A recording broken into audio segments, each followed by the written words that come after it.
Alright mga idol, alam nyo na po, ito na po yung sinasabi na natin siguro mga 2 weeks ago na mga kaibigan. Magmula po nung pinalabas ni Sir Sean yung lalabang Pinoy na 7 sa mga world title fights mga idol. Dalawa nga po dyan, yung kay Marlon Tapales dahil yung sa super bantamweight mga idol, dalawang belt po siya. Ngayon mga kaibigan, ito po, final ng inilabas po o inanunsyo nito pong si Naoya Inoue na babakantihin niya na po, ibabalik niya na yung kanyang bantamweight title. Sa 4 po yan, WBC, WBO, WBA, and IBF. Wow! Pagkatapos niyang kunin lahat, bibitawan niya lang. Yan ang mga tunay na malakas. So kudos kay Inoue, although kahit magkaiba tayo ng nationality, you have to give the credit where the credit is due mga kaibigan. So salute kay Naoya Inoue because he wants to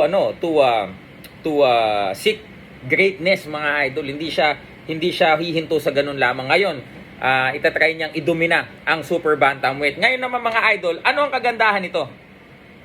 Magmula po nung in-announce po natin yung 7 Pinoy na laban for world title fights, yung mga nabanggit po doon, una, si Vincent Astrolabio, sabi ni Sir Sean, he will be fighting for the IBF and WBO bantamweight titles.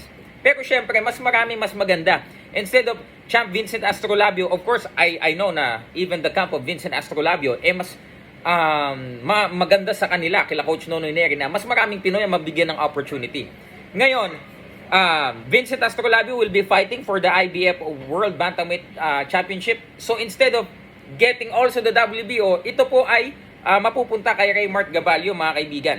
So Raymart Gabalio will be fighting for the WBO World Bantamweight title. Yung mga kalaban po nila, alam ko po na pag tiningnan nyo yung ranking, may ideya na po kayo. Pero sabi ni Sir Sean, hanggat hindi pa po planchado talaga yung malinis, yung mga negotiation sa mga laban po na yan, hindi po muna kami mag-mention ng name kasi baka mapalitan pa. But kung titingnan nyo po yung IBF ranking sa bantamweight, malamang sa malamang alam nyo na kung sinong makakalaban ni Vincent Astrolabio. Pag titingin din kayo sa WBO, malamang sa malamang alam nyo na din kung sino ang makakalaban nitong si Raymart Gabalio ngayon. Kasi sa WBO, di ba? Yung Australiano, yung sunod, at Raymart Gabalio. Dahil nga yung dalawang sandwich dito, sila na maglalaban. Sila yung possible na maglaban for the IBF belt. Yung mga nalalabing pinakamalapit na mga contenders, sila po yung maglalaban po doon. Yun, mga kaibigan. So, ito nga, sa IBF, kung mapapansin nyo po, mga idol, pag tinignan nyo po yung IBF Bantamweight Rankings, magugulat na lang po kayo. Number 5 na po si Champ Jerwin ng Kahas sa IBF. Pero December 2022 pa po na rankings po yan. Ngayon pong January, pag ito po ay natapos, magkakaroon na naman po ng panibagong ranking. So sayang, sana Pilipino din ang kukuha ng WBA sana, no? At WBC meron din po, pero pabayaan mo na silang nasa kabilang bako din. Sila na mag-a-announce niyan mga idol. Pero so far, mga kaibigan, yung dalawa pong iiwanan ni Naoya Inoue, sigurado pong mabibigay yung mga oportunidad sa dalawang Pinoy sa bantamweight. Yun nga po si Vincent Astrolabio at si Raymart Gabalio. So, after after po si Jerusalem, ito po lalaban sa bantamweight, yung dalawa, and then po yung Marlon Tapales, 2 belts mga idol. Ito pong Jade Bornea will be challenging yung champion po na si yung nakatalo kay Champ Jerwin ng Kahas, si Martinez. And ito pong si Rene Mark Cuarto. Probably dito po ang kalaban niya daw po ulit, sabi ni Sir Sean, ay si Valladares, yung sinasabi ng marami na nag-best actor na naman daw sa Japan. Ewan ko kasi nagsunod-sunod yung kay Pedro Taduran, nagganon din siya.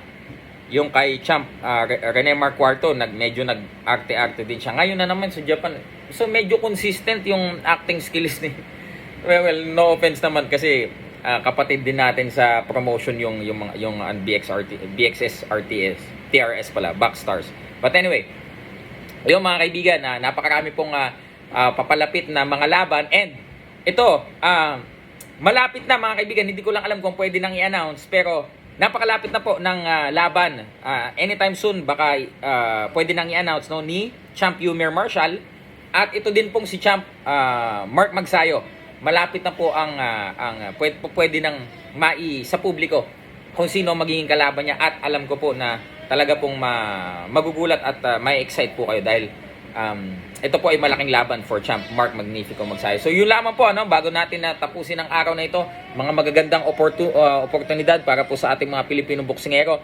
And at the same time, even Pilipino tayo, Japanese siya, mga kaibigan, wag po tayong, kung kayo po ay boxing fan, kailangan po nating i-appreciate din yung nagawa nung Naoya Inoue, just like how the Japanese people appreciates Manny Pacquiao, mga kaibigan, kung anong nagawa ni Senator Manny Pacquiao sa Asia, sa larangan ng boxing, ganun nila pahalagahan or i-recognize si Senator Manny. Dapat ganun din tayo kay Naoya Inoue. Hindi porket, Pilipino tayo wala yan, takot yan. Wala pong boxer na takot, di ba?